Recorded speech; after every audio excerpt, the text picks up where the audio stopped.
Hello ಎಲ್ರಿಗೂ, welcome to Nisha ವಿಸ್ತಾರ. ನಾನು ಇವತ್ತು ಶೇರ್ ಮಾಡ್ತಿರೋ ರೆಸಿಪಿ ಬಂದ್ಬಿಟ್ಟು ಚಿತ್ರಾನ್ನದ ಗೊಜ್ಜು. ನಮ್ಮ ಮನೇಲಿ ಒಂದು ಸ್ಮಾಲ್ ಫಂಕ್ಷನ್ ಇರೋದ್ರಿಂದ ಬಟರ್ ಮಾಡ್ತಾ ಇರೋ ಗೊಜ್ಜನ್ನ ಶೇರ್ ಮಾಡ್ತಾ ಇದ್ದೀನಿ. ಬನ್ನಿ ಅವ್ರು ಹೇಗೆ ಮಾಡ್ತಾರೆ ಅಂತ ನೋಡ್ಕೊಂಡು ಬರೋಣ. ಇಲ್ಲಿ ಮೊದಲು ಆಯಿಲ್ ಹಾಕೊಂಡಿದ್ದಾರೆ ನೋಡಿ. 150ರಿಂದ 200 ಜನಕ್ಕಾಗುವಷ್ಟು ಗೊಜ್ಜನ್ನ ರೆಡಿ ಮಾಡ್ತಿದ್ದಾರೆ. ಇಲ್ಲಿ ಆಯಿಲ್ ಸ್ವಲ್ಪ ಬಿಸಿ ಆಗಲಿ.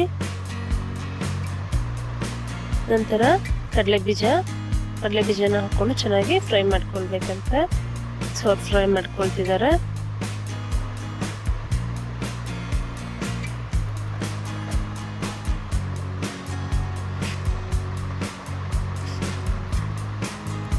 ಕಡಲೆ ಬೀಜ ಚೆನ್ನಾಗಿ ಫ್ರೈ ಮಾಡ್ಕೊಳ್ಬೇಕು.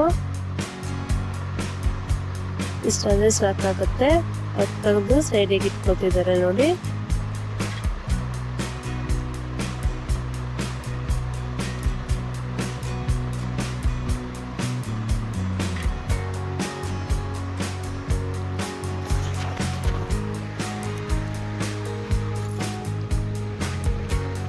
ನಂತರ ಕಡಲೆಬೇಳೆಯನ್ನು ಹಾಕೋತಿದ್ದಾರೆ.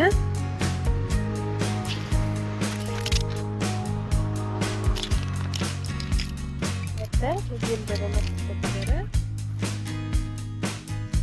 ಕಡಲೆಬೇಳೆಯನ್ನು ಉದ್ದಿನಬೇಳೆಯನ್ನು ಚೆನ್ನಾಗಿ ಆಯಿಲಲ್ಲಿ ಫ್ರೈ ಮಾಡ್ಕೊಳ್ಬೇಕು.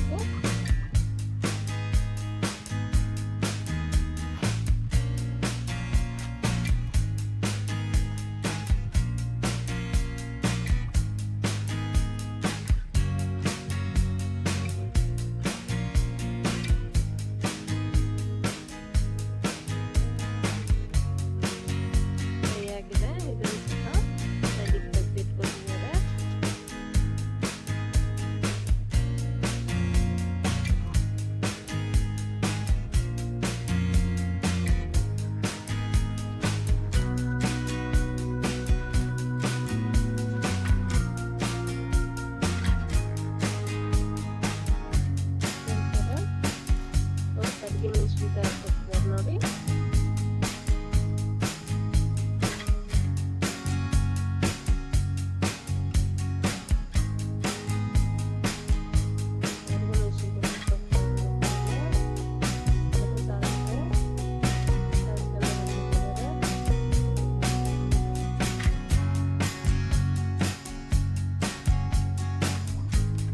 ಜೀರಿಗೆ ಹಾಕೋತಿದ್ದಾರೆ.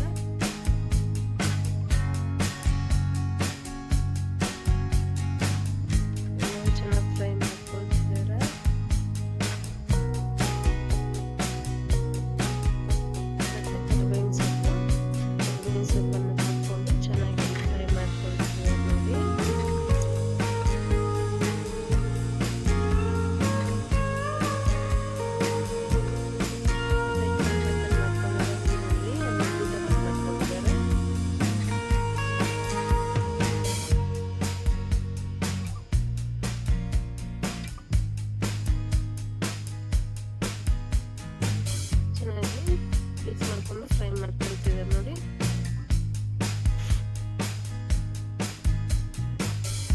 ಶುಂಠಿ ಬೆಳ್ಳುಳ್ಳಿ ಪೇಸ್ಟ್ ಅನ್ನ ಹಾಕೋತಿದ್ದಾರೆ.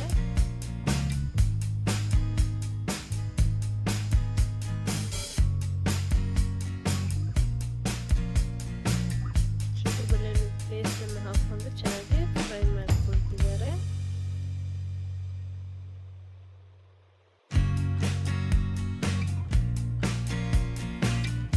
ಹಾಗೆಯೇ ಅರಿಶಿನ ಪುಡಿ,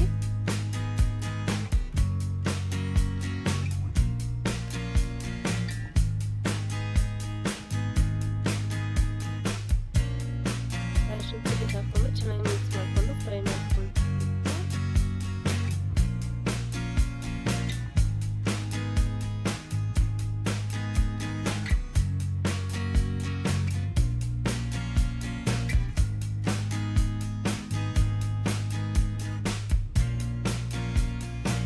ನಂತರ ಹಸಿಮೆಣಸಿನಕಾಯಿ ಪೇಸ್ಟ್ ಅನ್ನು ಹಾಕೋತಿದ್ದಾರೆ.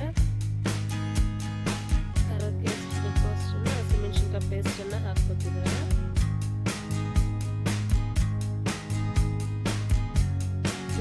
ಚೆನ್ನಾಗಿ ಮಿಕ್ಸ್ ಮಾಡಿಕೊಂಡು ಫ್ರೈ ಮಾಡ್ಕೊಳ್ಬೇಕು.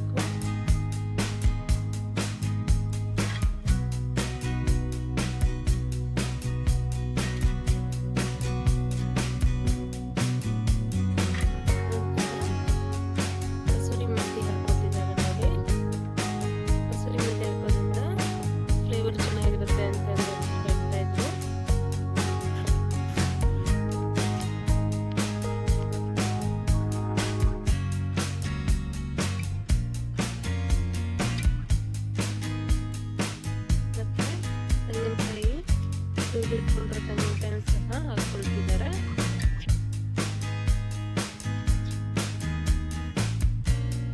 ರುಚಿಗೆ ತಕ್ಕಷ್ಟು ಉಪ್ಪು,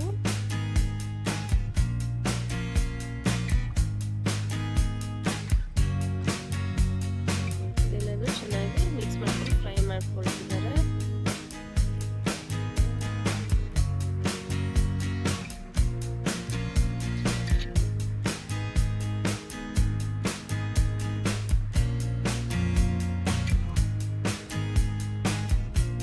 ಇದೆಲ್ಲ ಚೆನ್ನಾಗಿ ಫ್ರೈ ಆದ್ರೆ ಆಲ್ಮೋಸ್ಟ್ ರೆಡಿ ಆಗ್ತಿದೆ. ರೈಸ್ ಮಿಕ್ಸ್ ಮಾಡ್ಕೊಳ್ಬೇಕಾದ್ರೆ ಕಡಲೆ ಬೀಜ ಮತ್ತು ಕಡಲೆಬೇಳೆ ಹಂಗಾಗಿ ಉದ್ದಿನಬೇಳೆ ಫ್ರೈ ಮಾಡಿ ಇಟ್ಕೊಂಡಿದ್ರಲ್ಲ, ಸೊ ಅದನ್ನೆಲ್ಲ ಹಾಕಿ ಹಾಗೆ ನಿಂಬೆ ಹಣ್ಣಿನ ಜ್ಯೂಸನ್ನು ಲಾಸ್ಟಲ್ಲಿ ರೈಸ್ ಮಿಕ್ಸ್ ಮಾಡ್ಕೊಳ್ಬೇಕಾದ್ರೆ ಹಾಕ್ಕೊಂಡು ಮಿಕ್ಸ್ ಮಾಡ್ಕೊಳ್ತಾರೆ.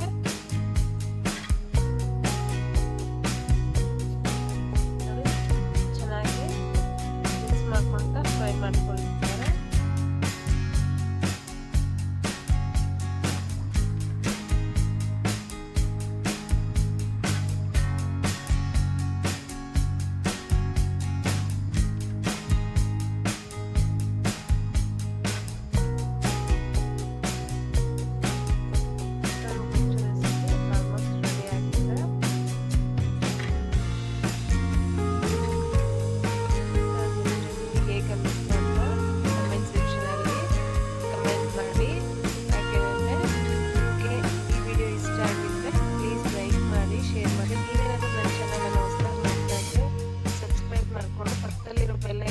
ಮಾಡೋದ್ರಿಂದ ನಾನು ಮಾಡೋ ಪ್ರತಿಯೊಂದು ವಿಡಿಯೋ ನೋಟಿಫಿಕೇಶನ್ ನಿಮಗೆ ಬರುತ್ತೆ.